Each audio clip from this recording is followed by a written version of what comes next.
ISA 계좌를 200% 활용하는 방법으로요. 내 노후 생활비를 월 배당 ETF로 마련하는 그 방법에 대해서 말씀드릴 테니까요. 국내에 상장되어 있는 월 배당 ETF를 좀 소개시켜 드리면 말이죠. 가장 중요한 게 것들로 골라 담아야 된다라는 말씀을 드리는 거죠. 아무래도 대세는 가 될 수밖에 없다라는 거죠. 매달 여윳돈으로 ISA 계좌에 월 배당 ETF를 모아간다면 월 복리로 한번 계산을 해보면 말이죠. 월 75만 원씩 투자를 해서 연 5% 수익률을 내면 30년 후에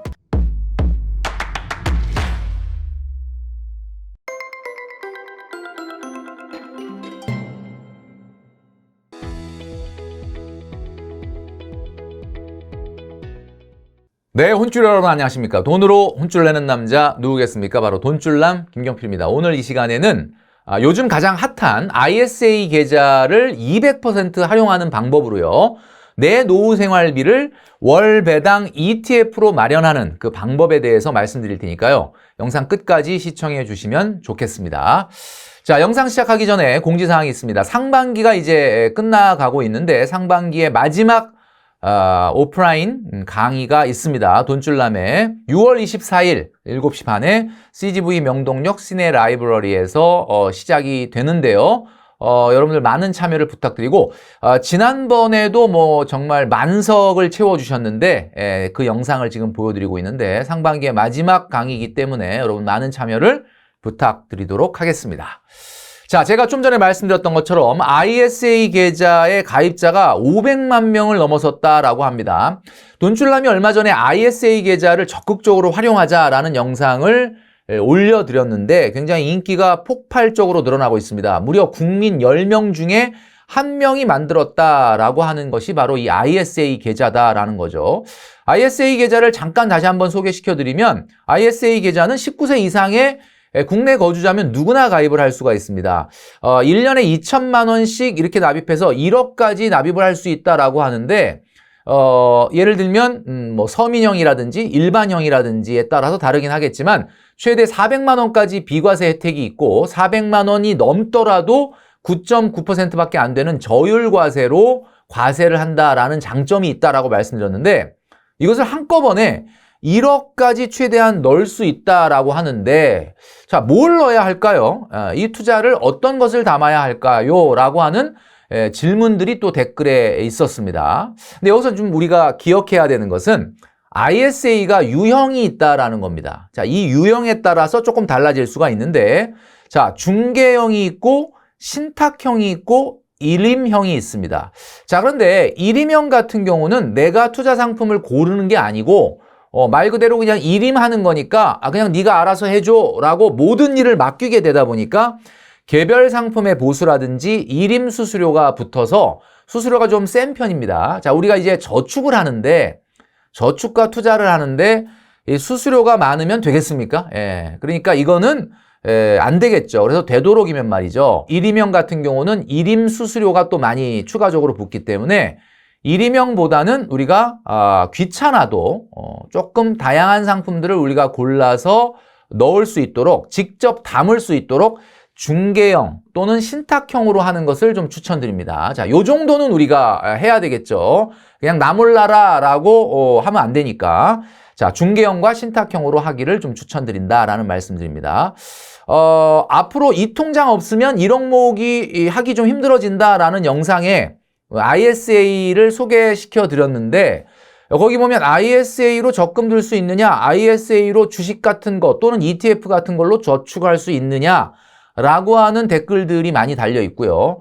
또 미국의 TQQQ만 샀어도 최소 3배는 벌었다. 뭐 이런 어떤 댓글들도 눈에 띄고 있거든요.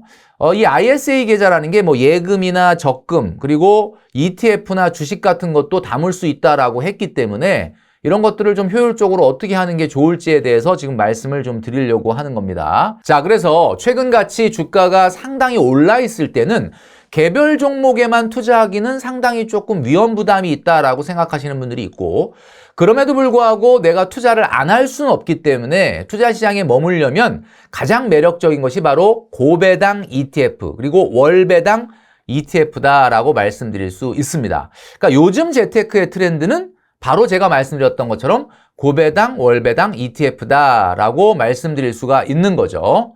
자, 그래서 오늘 돈줄남은 말이죠. 이 돈줄남 코너 속의 코너, 바로 돈줄남이 읽어주는 유익한 경제 도서 머니북 시간을 준비했습니다. 자, 이 머니북 시간에는 제가 좋은 책을 추천해 드리면서 또 이 책에 대한 내용을 살짝 소개시켜 드리는 시간인데요.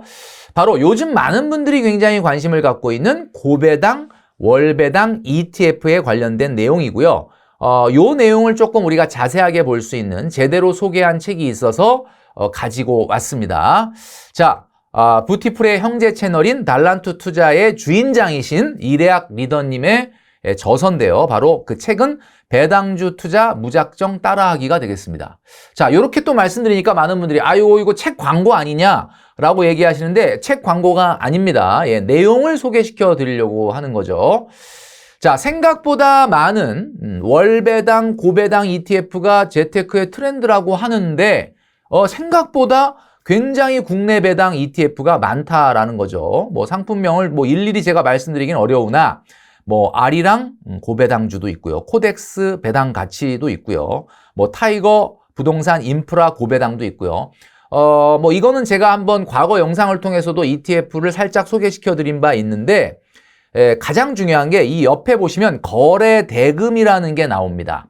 자, 거래 대금이라는 게 뭐냐면 뭐 ETF가 종류는 굉장히 많은데 말이죠. 무조건 그냥 배당 ETF가 대세라고 하니까 배당 ETF가 대세니까 그냥 어떤 거든 그냥 투자하면 되겠구나라고 생각하시면 절대 안 된다라는 거죠. 무조건 배당이라고 해서 다 좋은 게 아니다라는 이야기입니다. 자, 이게 뭐냐면 말이죠. 책에서도 설명하고 있는데 ETF도 주식과 같기 때문에 거래가 활발하지 않다라는 것은 결국은 좋은 ETF가 아닐 수도 있다라는 이야기입니다. 자, ETF가 뭡니까? 말 그대로 상장 지수 펀드거든요.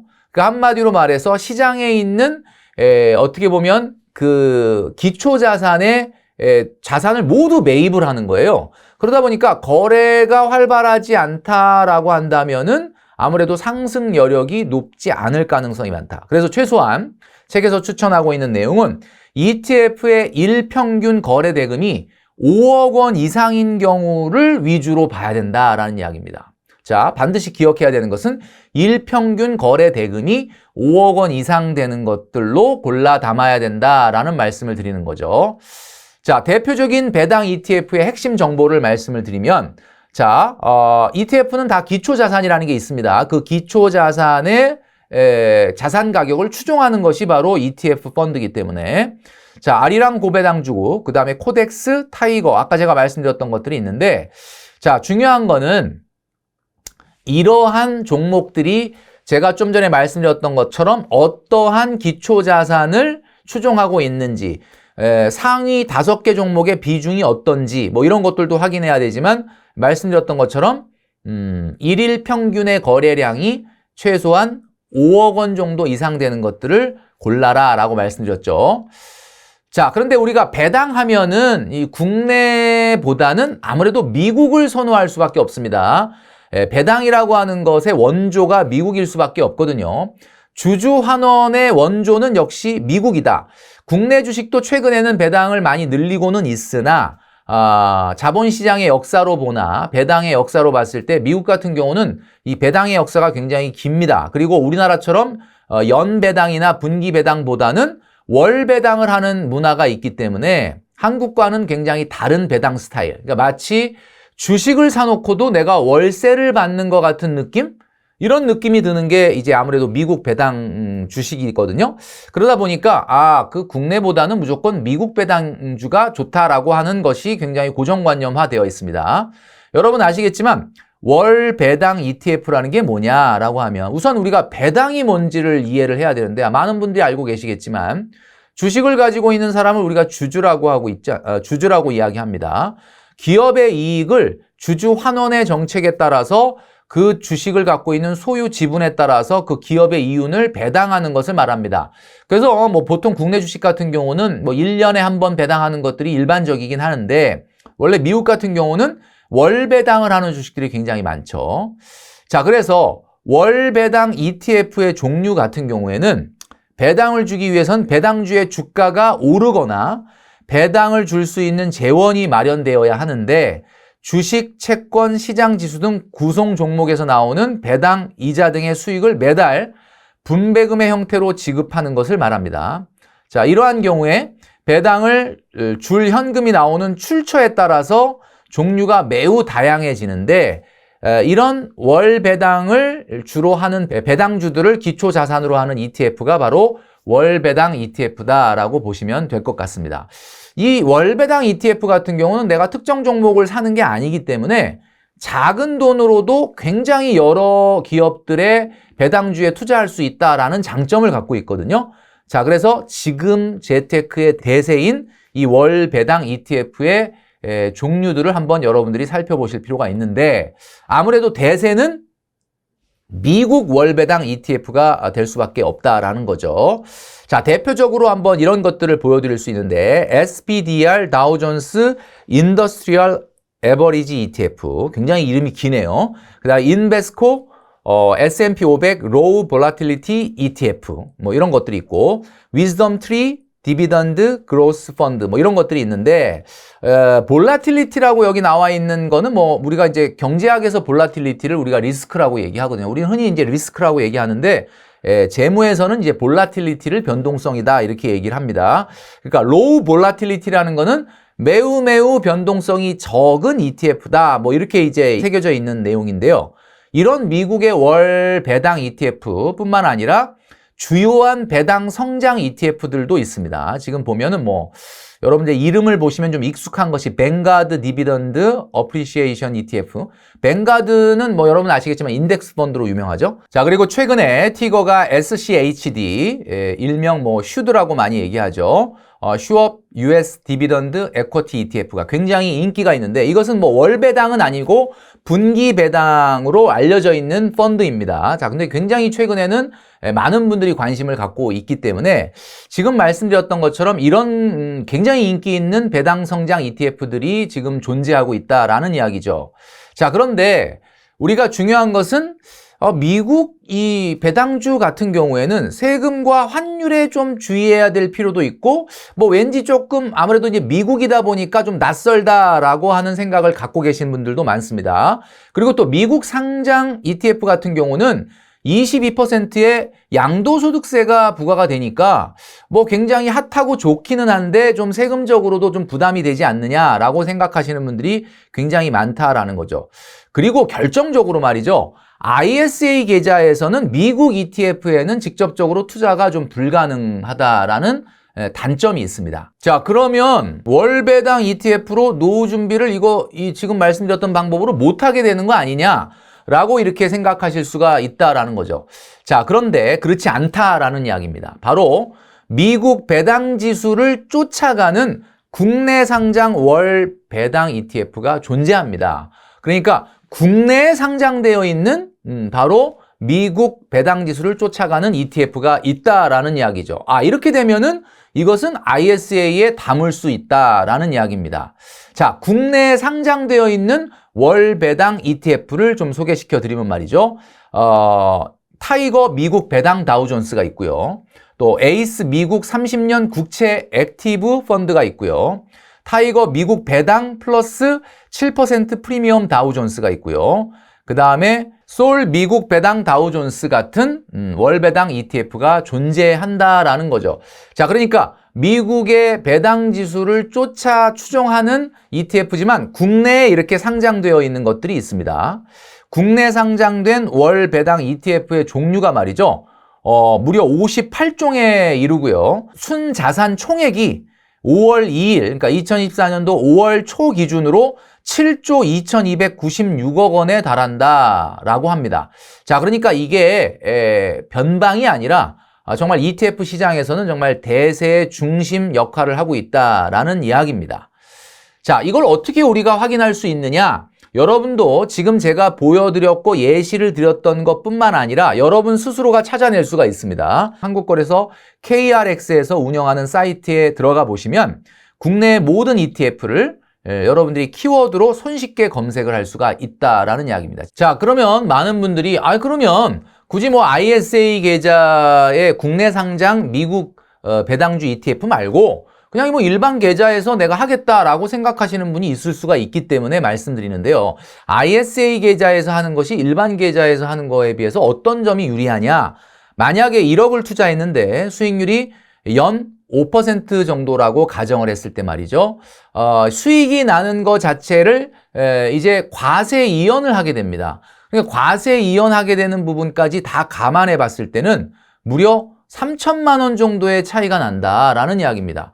3천만 원이면은 연간으로 얘기하면 10년 동안 300만 원 정도의 차이가 나는 거기 때문에 굉장히 적지 않은 숫자다, 적지 않은 금액이다라고 말씀드릴 수 있을 것 같습니다. 그러니까 ISA 계좌에서 발생한 수익 같은 경우는 바로 과세를 하지 않고 과세를 뒤로 미루게 된다는 거죠. 근데 일반 계좌 같은 경우는 바로바로 과세를 해서 세금을 뺏어버립니다.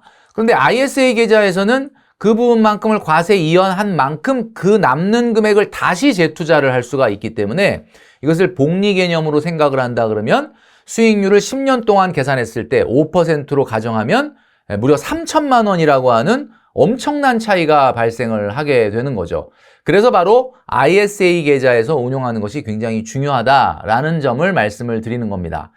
자, 월 복리로 한번 계산을 해보면 말이죠. 월 75만 원씩 투자를 해서 연 5% 수익률을 내면 30년 후에 6억 1,414만 원 정도가 됩니다. 자, 물론 시간이라든지 수익률이라고 하는 점을 가정을 한 점은 있긴 한데 1억 모으기를 하면서 매달 여윳돈으로 ISA 계좌에 월 배당 ETF를 모아간다면 성취감도 느끼고 노후 자금도 장기적으로 안정적으로 쌓을 수 있는 방법이 될 수 있다라는 점을 말씀드리고 싶은 거죠. 자, 그래서 오늘은 1억 만들기를 하면서 발생하는 굴릴돈, 약간의 여윳돈을 좀 장기적으로 안정적으로 투자하면 좋겠다라고 궁금해하시는 분이 많았기 때문에 그 점에 대해서 어느 계좌에서 어디에 투자해야 되는지에 대해서 말씀을 드렸습니다. 자, 그래서 오늘의 돈줄 한마디. 여러분들이 안정적인 노후를 만들기 위해서는 하루라도 빨리 지금의 재테크 트렌드를 따라가면서 부지런히 꾸준히 투자하는 습관을 가지시길 바랍니다.